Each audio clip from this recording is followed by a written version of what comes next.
In May 1983, I was actually in attendance at the Department of Interior when the Minerals Management Service was created within the department. I was actually there. I was a young white-eyed kid, almost 20 years old, I guess.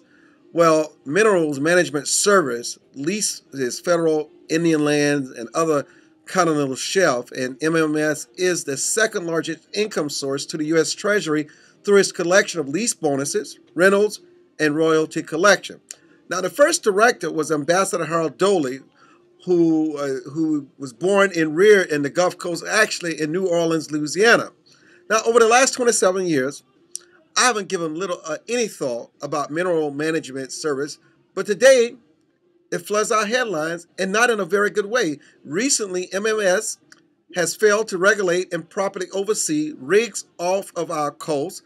British Petroleum, which has all of its rigs worldwide and has the necessary safety devices that would have prevented the explosion of its rigs that occurred in the Gulf Coast, guess what?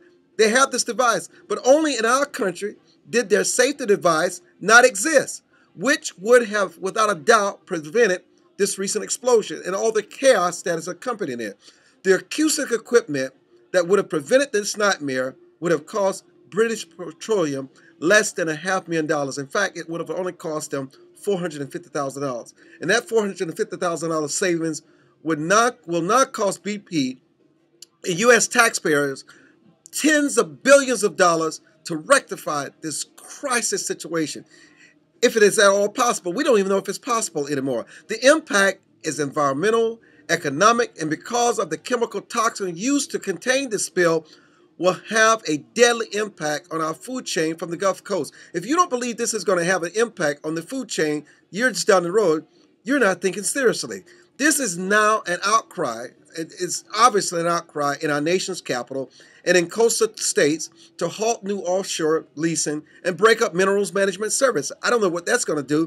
The U.S. economy, especially now, needs offshore drilling. Remember, approximately 25% of our domestic oil consumption come from the Gulf Coast, most of which is off the Louisiana coast.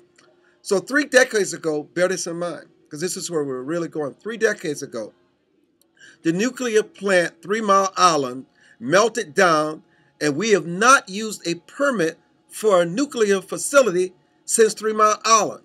Many are now prayerful that this will not become the fate of offshore drilling, because if it does, it will be disastrous. It will have an enormous economic impact, and Americans will continue to suffer through this drastic economy that we have to wake up to every morning. I'm Armstrong Williams.